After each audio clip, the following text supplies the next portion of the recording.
তোমার চেহারা মেয়ের এমন হুগাই রয়েছে কে? হুগায় থাকবো না? তুমি এতদিন বাইরে ছিলা, ঠিক মতো সুস্থ সব আছো নাকি, ভালো আছো নাকি, কোনো সমস্যা নাকি, এটা লেগে একটু টেনশন মেনশন করলে কি আর ভালো থাকে? এটা কি আমার বিরহ শুকাইছো নাকি না খায় শুকাইছো? দুইটাই। তুমি না থাকলে রান্ধতে বান্ধতে ভাল লাগে না, ভালো ও কোনো রকমের ডাইল ভাত হইলেই দিচ্ছে। আহ, এই যে আজকে আইছো, এই দেখো ভালো মন্দ রান্না করছি, তুমিও থাকবা, তুমি ছাড়া আসলে আমার ভাল লাগে না কোনো কিছু। থাকলে একটু ভালো মন্দ রান্নাও করতে মন চায়, খাইতেও মন চায়, না থাকলেও রান্নারও রুচি আহে না, খাওয়ারও রুচি আহে না। যাই হোক, এটাই সত্য কথা। এই যে খাবারটা দেখে কিন্তু খাইলে মন চাইতেছে। মানে মনে হয়েছে কি জানো না, এই 5 দিন 6 দিন পৃথিবীতে কোনো খাওয়ার নাই। খুব উম, খাবারের খুব কষ্ট হয়েছে, পাহাড়ি এলাকা তো। এখন তো কই পাই, যখন ঘরে থাও তখন তো রান্ধলে কও যে ভাল লাগে না, কি রাঁধছো খাইতে ভাল লাগে না। এখন বাইরে গেছেন বুঝছো না বোর কদর। না, বাইরে তো ট্যুরে আগে পরেও গেছি, কিন্তু এই ট্যুরটা একদম টোটালি আনকমন একটা ট্যুর আছিল রে। খাওয়া দাওয়ার অনেক বেশি কষ্ট হয়েছে, যাক খাবার নাই।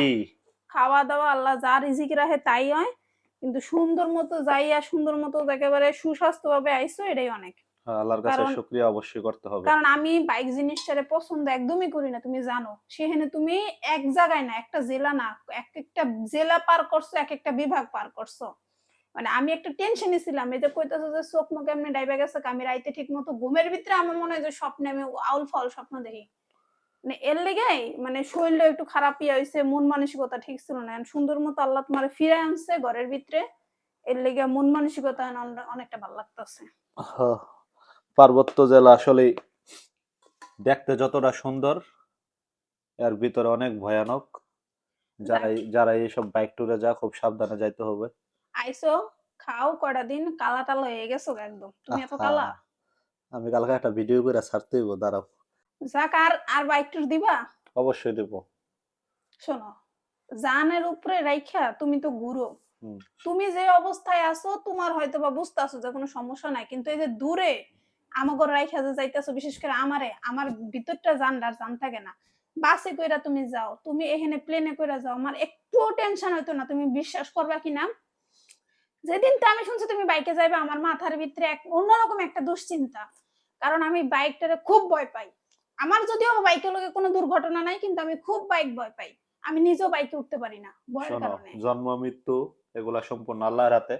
আমার যদি মানে মৃত্যু যদি লেখা রাখতো আল্লাহ যে বাইকে হবে, তাহলে হয়ে যেত।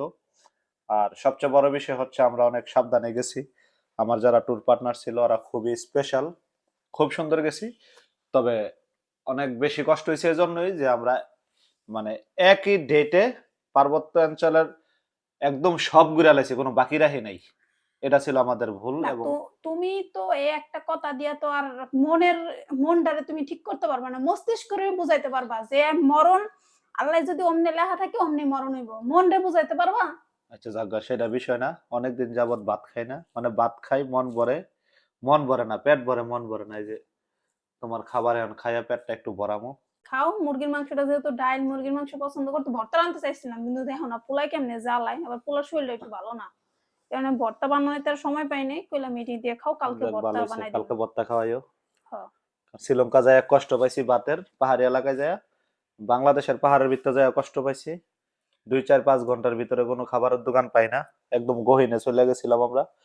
কই কই গেছি, কি কি ঘুরছি, সবকিছু পরের ভিডিওতে শেয়ার করবো হ্যাঁ, ইনশাল্লাহ। এখন খাইয়া নাও, খাইয়া একটু শরীর টরীর একটু তাজা করো। হ্যাঁ, অনেকদিন পরে, অনেকদিন পরে আজকে ভাত খামো, অনেকদিন পর।